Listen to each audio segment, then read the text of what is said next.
Hey, good morning, everyone. Marty Mazzora here. It is the 6th of September, 2025, with your end of week snapshot or update. Okay, so let's start with the employment report from Friday for the month of August.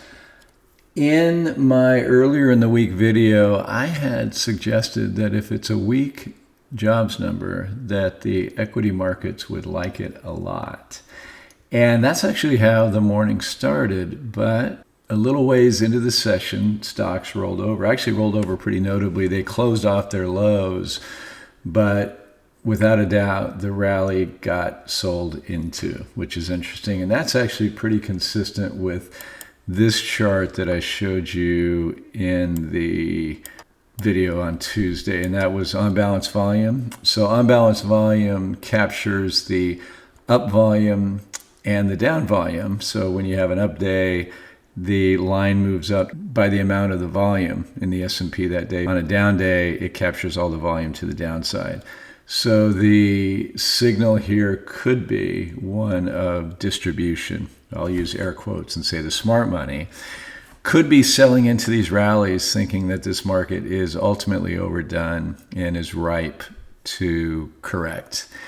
And it's a pretty good indicator. It's not the best, but long term, we have respected it because it does tend to give you a pretty good signal about weakness or potential weakness in the market.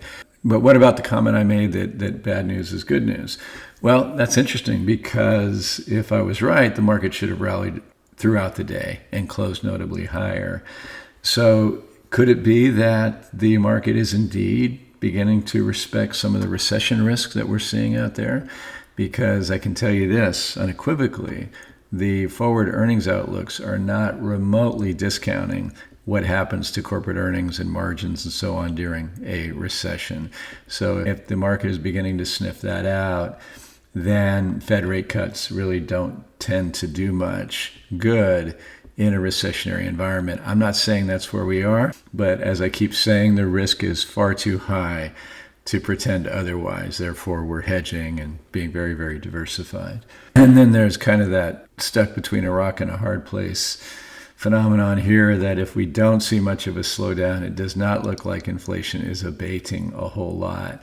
So the powers that be need to be very, very careful on the stimulus front. And if you caught my quote of the day the other day, and let me just pull that over because I think that's worth repeating. I quoted from a report, I thought a very good report by Macro Research Board Partners. The world economy and financial markets are receiving too much stimulus, which is a policy mistake, but one that should help keep the tilt in favor of pro-growth assets for now.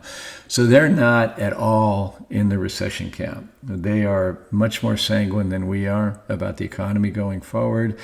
And they believe that any stimulus right here is going to be inflationary. Still, pro-growth assets in favor for now, but be selective and buy portfolio insurance, which is what we do with our option strategy. In essence, remain nimble and be more restrained in their risk positions than would normally be warranted. That's the advice to investors. And as I said, I or we definitely sympathize with that thinking.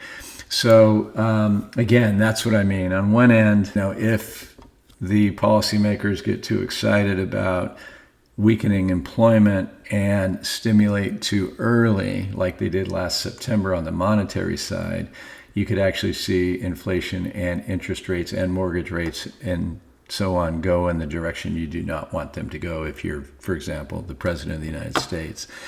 But it's also consistent with our longer-term thesis that we have firmly moved into a populist regime.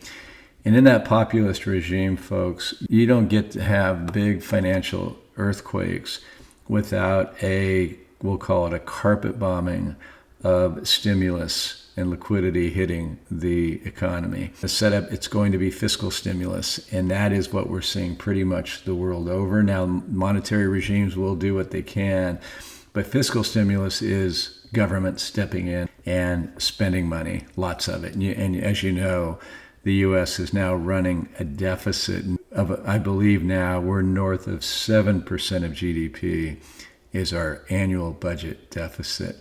And it is theoretically very hard for an economy to roll hard into recession, if you will, when the government is spending that kind of money. Those are the kinds of deficits you tend to see only during huge economic weakness, not when the economy is supposed to be in such good shape. So that is absolutely unequivocally inflationary, the way I just described it. And so our longer term thesis of a debasing US dollar amid higher inflation, perhaps yield curve control, all of the action of late really support that thesis. And that is a very, very investable thesis, I must add, but not in the areas that people are used to. Meaning the asset classes and the regions that are going to do the best will not be the ones that did best under the prior regime. And of course, we'll continue to explore those possibilities as we go. It is reflected in our allocation right now, which has been, a good strategy so far this year. Okay, so other things that I had dialed up. The details on the jobs report. Again, 22,000 was the headline number, the institutional survey. A lot lower than expected. 21,000 lower revisions for the prior month or two. This was the kind of news that got the last Bureau of Labor Statistics chief fired. So some people were worried that somehow the number would be more to Washington's liking, but that's, I think, really tough to pull off. Unemployment went up to 4.3%, the quits rate at 2%, job openings continuing to fall. Labor force participation did pick up a little bit to 62.3%. The U6 unemployment rate, which includes discouraged workers, part-time workers who would rather work full-time, rose to 8.1%. That's not a great sign. What did fly in the face of all this was the household survey did say that 288,000 jobs were created. The ADP number, the private payroll number, the day before was weaker than expected as well. So save for the household survey, which is incredibly volatile, numbers are supporting the notion that the labor market is indeed weakening. Other soft data that came out recently were the Institute for Supply Management's Purchasing Managers Indices. Showed strength in services, although reading through the commentary, a lot of that appears to be still tariff front-running, which is interesting because we're supposedly getting these deals now. Although on Friday, just weeks after penning a deal for 15% tariffs with Europe, the president threatened to raise tariffs on European imports again. So a lot of uncertainty there. Manufacturing still is in the doldrums, 48.7, a little bit of an uptick, but well below 50. And below 50 is the dividing line between expansion and contraction. And then last week, the results of the latest Beige Book surveys. So we have 12 Federal Reserve districts. The Beige Book captures surveys among businesses within each of those districts. And here's a quote from that commentary. Most of the 12 districts reported little or no change in economic activity since the prior Beige Book period. The 4 that differed reported modest growth. And this is Bloomberg's Beige Book Sentiment Survey. It's been around for 20 years, and it's been pretty consistently below zero, which you tend to see either during recessions or in 15-16 during a mid-cycle slowdown that did not result in recession.